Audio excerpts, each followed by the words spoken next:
when I got into Celebrate Recovery, I was chemical dependency leader, so I had to start talking about my past, and it was hard. I mean, I would time I mentioned I would be in the room, I'd be crying, but But you felt like you found a safe place. found the safe place. But then I got into the VA, and I got into a program called long-term exposure treatment. Mm-hmm. And I had to go through what happened in that village, and it was hard. It was very hard. I mean, when they would ask me to talk, all I could do was cry.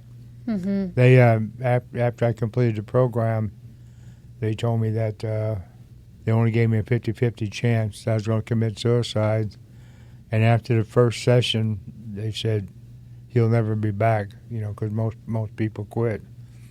But I think, being in Celebrate Recovery, you learn that the only way you're going to conquer these problems is you got to come back and tell your story. And I think that's the most valuable thing that I learned. Hey everyone, thanks so much for joining us for another episode of At Home with Emily, a podcast about creating a life you love. I'm your host, Emily Wood, and all this month we have a 4-part series about second chances, all different types of stories and people's journeys, and when they got that second chance and what it meant to them in their life. And joining me today is Bob Gannon. He is a Vietnam veteran, served in Vietnam and came home back to the States. And we say that so quickly in one sentence, but what you went through in those few years of life, I know was so challenging. So, Bob, thank you for being here with us today. You're welcome. It means a lot to me. And after I asked you to come on, thinking that you were local to Springfield, I found out you were going to be driving down here. So it's extra special. Thank you for coming all this way. And before we get started too, I just want to thank you for your service, because I know that we don't always remember to do that, and we're grateful for you. So you grew up in a town of 99 people, right? 99 people. Argyle, Missouri. Dirt roads. And traveled a long way from there, but you alluded to me that childhood wasn't the easiest for you. No. I grew up my dad was a very abusive alcoholic. My mom was just a bitter person. Yeah. And when I started school, we just had a 2-room schoolhouse, and I don't think the teachers probably had much more than a high school education. So I had dyslexia, and they didn't know it. And so they automatically considered me dumb. I remember to this day, teacher told my mom in front of me that I was so dumb that I wouldn't amount to nothing in life, much more than a ditch digger. And then, it was a Catholic town, and all the boys served Mass, but they said I was too dumb, to serve Mass. So, and we're talking 70 years ago. Oh yeah. And you remember that feeling that gave you as a child. What you do, when that feeling as a child goes deep. Yeah. Very, when you criticize a child, that feeling, I still feel it to this day. Mm-hmm. And that's probably how you started to think of yourself, because that's what you were told. Oh yeah, I had no hope. I got mad at God, why you done this to me? How come I don't have the same opportunity as others? Why I'm not smart? The embarrassment of spelling bee, the first one always to sit down or tell you write something on a blackboard and you can't spell, You better be able to know how to fight, because you're going to be made fun of. And that's how you grow up. You become bitter and angry, and, you have no hope. And so when you left Argyle and you joined the Marines, did you enlist or were you drafted? No, I enlisted. I never could work in a factory, and that's all there was. And for somebody like me, there was no hope to go to college. Mm-hmm. And so I decided to go in the Marine Corps, and I thought that would be a home.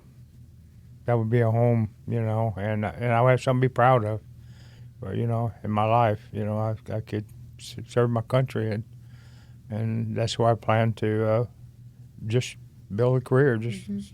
I never thought I'd make much rank because I thought I was too dumb, but I thought at least I'll have a home. Mm-hmm. And what was that like? Did you find a family and a home there when you first enlisted? Yeah, it was hard.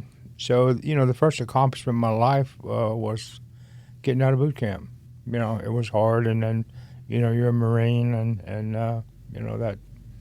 that was my, I think, first accomplishment in life. Yeah. And so you did have something to be proud of there. And you made friends, and there was a camaraderie there. So the time came that you were deployed to Vietnam. And you were actually behind enemy lines. Yeah, I became a Recon Marine. I can see God's guiding my life.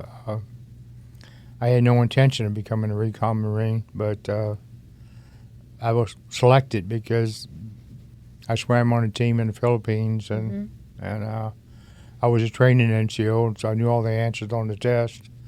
And I made a 98. So, and Recon is only 1% are even chosen in the Home Marine Corps to go through that training, and half of that percent make it. It's the most brutal 3 months you'll ever face in your life, and once I got through that, I was a changed person. Nobody was ever going to slow me down again. Nobody's ever going to.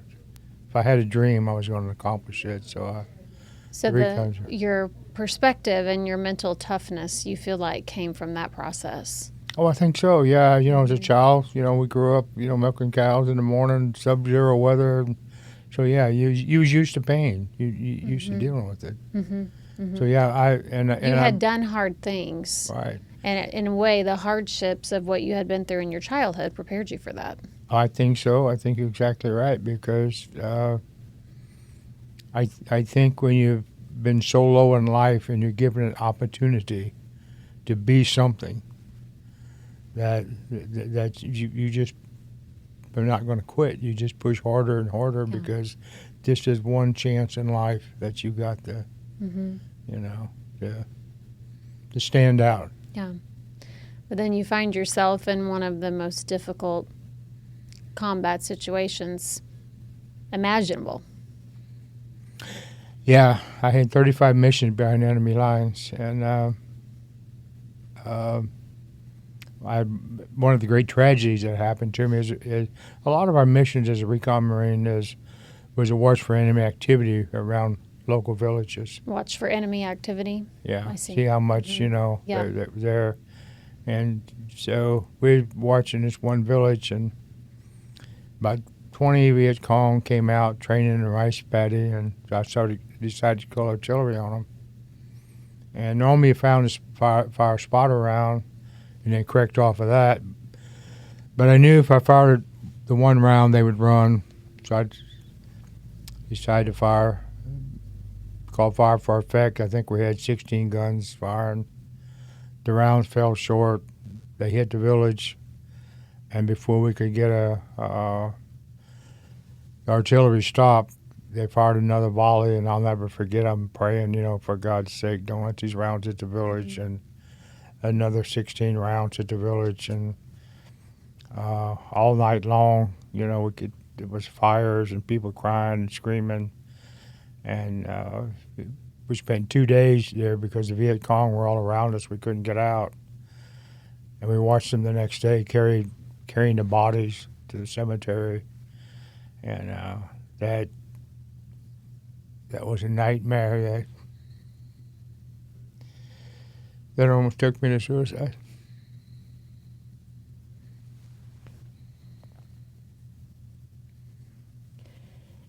And looking back now, you know that you were a young man and you did the best that you possibly could. I know it's still hard to say, could I have prevented that in some way? And you've had to live decades with those thoughts. And those are thoughts that many of us will never understand. And so I just want you to know that you are cared for and appreciated. And I am sorry for what you went through. Trying to come back from that, I know there weren't a lot of resources at that time for... There was none. Yeah, basically none. Not a lot. None. There was nothing for you to help you when you came back. And all of a sudden, here you are back home and trying to do everyday life with all of us. What was that like for you? Well, when I got out, of course, I had another tragedy in Vietnam. I was a platoon sergeant, and when I got injured, I was in the hospital in Memphis, Tennessee, and I found out that the day after I got injured, my platoon got ambushed and pretty well wiped out. So you lost now I have everybody. Survivor guilt on top of that. So when I got out, I decided to go to school. I went to Lynn Technical College. I took the test. I flunked it. I tested for 6th grade education, but they let me, took electronics, but they accepted me, I think, because I was a veteran, and so I just worked. I mean, I cut cordwood to put myself through school, and I just graduated 3 years later with 2 associate's degrees. Got a job on a pipeline, and I coped just by becoming a workaholic. Just worked all the time. Worked all the time, and when I wasn't working, I was drinking. I was just drinking, and when you do that, that leads to a lot of trouble. Just to try to numb the thoughts, or numb the thoughts, and then you wind up in bars, and then you're gonna have affairs. You just. Did you have a family at that time? Yeah. You were able to start a family when you came back. I had a family, but I wound up, on my own fault, getting divorced. On kind of my, it was all my fault. I just could not stand to not, be drinking, or, the thoughts would, the nightmares would in the daytime flashbacks would the screams of them villages, and the thoughts of how many children were killed and wounded, just would just be amplified. And now we know it as PTSD, yes. Right? Mm-hmm. And I know that there's help out there now, not enough. But for you turned to alcohol, you said, and work. You lost your family, and you're seeing your life is not what you want it to be. No. Where was the point for you where you realized you needed help? When I retired, or I got close to retirement, and is when I really fell apart. Because now I wasn't working, all the time and traveling, and the flashbacks of what happened to the village, and even though I wasn't there when my platoon got ambushed, I knew what it was like, and I would hear the screams and the shouts and the cries of the men being hit and dying, and they would just go on, and I was just on the verge of committing suicide. I couldn't go to a store no more. I couldn't go into Lowe's. If I heard a baby cry or scream, the flashback would start. So you just kind of isolate yourself from the world, and you just get. And when you do that, you just get deeper and deeper. It gets worse and worse, and the flashbacks get worse and worse. So things started to get very dark for you. I was at the point that. I think I'd rather have passed on at that point, because I had no relief. Couldn't sleep. sleeping maybe 2 hours a night. Went on for years like that. How many years? Oh, probably 15, 20 years after I Wow. came back from the war. Mm-hmm. And so what was the turning point for you? I I always liked to do ministries, and I was doing a jail ministry in Mount Vernon. And then Les Palmer, I met him. I really don't know how I met Les. It was a long I know ago. Les. Les has a way Yeah, of and finding people. talked me into coming to Celebrate Recovery. And nobody had ever knew what happened to me in Vietnam. I don't even think my kids knew I was Recon Marine. It's not something you talked about. No. Never talked about it. Right. And so when I got into Celebrate Recovery, I was chemical dependency leader. So I had to start talking about my past. And it was hard. I mean, time I mentioned I'd be in the room, I'd be crying, but But you felt like you found a safe place. found the safe place. But then I got into the VA, and I got in a program called long-term exposure treatment. Mm-hmm. And I had to go through what happened in that village, and it was hard. It was very hard. I mean, when they would ask me to talk, all I could do was cry. Mm-hmm. They after I completed the program, they told me that they only gave me a 50-50 chance that I was going to commit suicide. And after the first session, they said he'll never be back, because most people quit. But I think, being in Celebrate Recovery, you learn that the only way you're going to conquer these problems is you got to come back and tell your story. And I think that's the most valuable thing that I learned. And for the next, I think it was 16 weeks, I went. And now, I speak at conferences, and I can stand up in front of conferences and tell the story and change lives and talk to veterans. It's something that was very negative. Now I'm reaching out and helping people. There's something there about sharing your story, isn't there? Where you live with it and you isolate with it for so long, it holds this power over you. Exactly. And then all of a sudden, when you find out that other people are struggling and they care about you too, you start getting stronger together, don't you? Well, now your story has a purpose. Yes. It's not the negative purpose. Mm-hmm. Now you're helping people, and now you have the wisdom that you've gained through all of these struggles, that you can sit down. I can sit down with people that have dyslexia, and I can tell them exactly how they felt. Mm-hmm. And I can tell them my story and give them hope, that, you'll never be able to spell. But, many great scientists were dyslexic. You're not dumb. You're not dumb. Yeah. And the power of someone who understands, what you would have given for somebody who understood you. Right. As a kid. Yeah. Oh, yeah. As a young man. I realized my potential, Mm-hmm. I mean, that I wasn't dumb, that I was, that I could achieve in life. And so, yeah. I thank God every day for the road He's brought me, because now I'm 82, and, my story's now going to, I don't know, thousands of millions of people.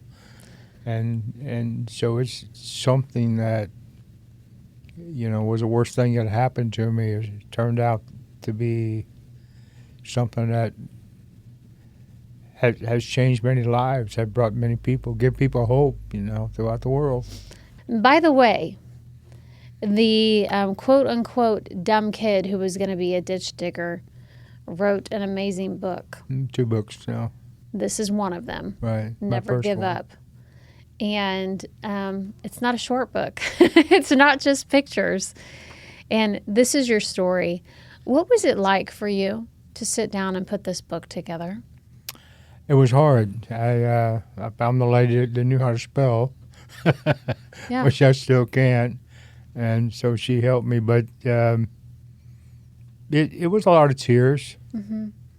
relating, some of the stories. There's nothing gory in the book. I want to write a book that you could read to your children, but you could understand what it was like, the feelings you have, and so it starts at my childhood, and works my way up through Vietnam, and going through school and my job, and And you worked on this with your daughter, right?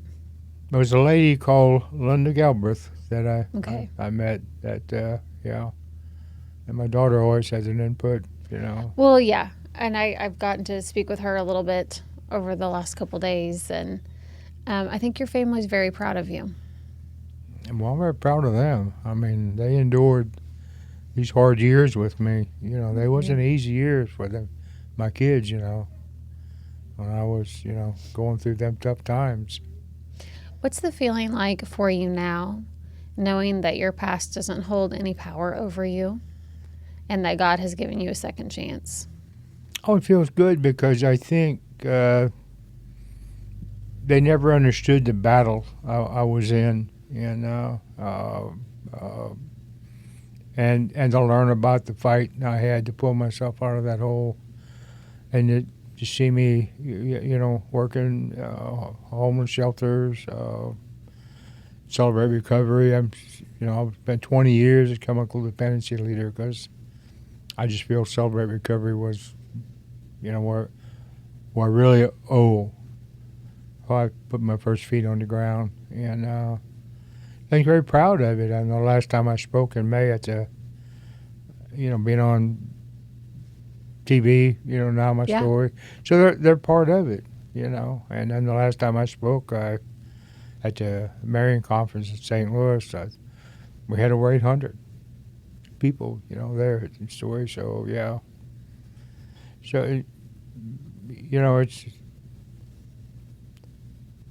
it's something that was a very negative thing at one time, and now my story is a very proud thing. You feel a lot lighter, don't you? Oh, yeah. Because at 82, one of these days you're going to lay on your deathbed and you're going to say, did my life count for something? And, the only thing you really own is your soul and your story. And, so, yeah, I'm glad what happened. I'm glad I got to Celebrate Recovery, and I feel blessed. Yeah. And so how many years has it been since you feel like you've started that real second chance?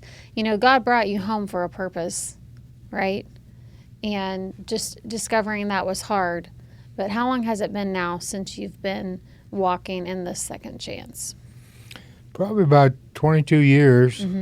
I was actually close to 58 or 60 years old, I was, before I, got into Celebrate Recovery.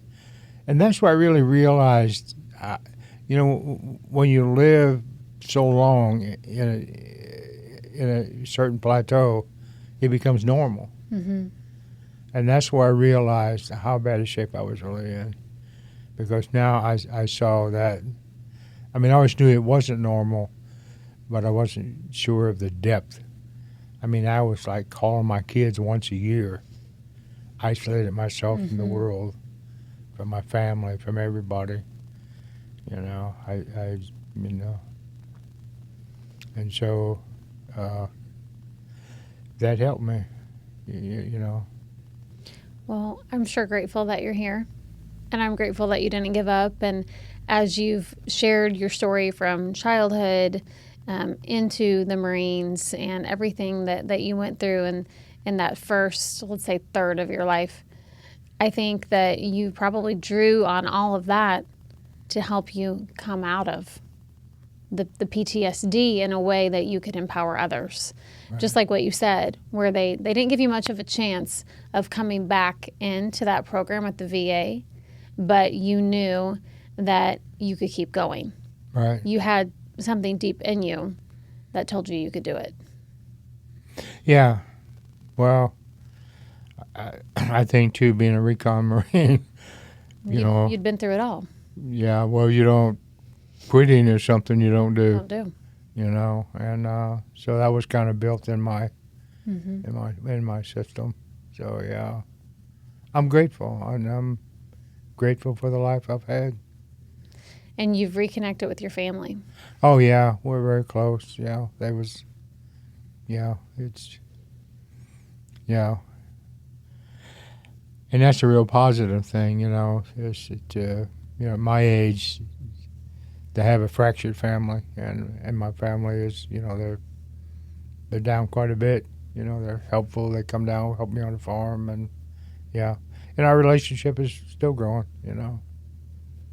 What would you say to a younger version of yourself who maybe is fighting the depression or the PTSD or not seeing a lot of hope? Where can they start?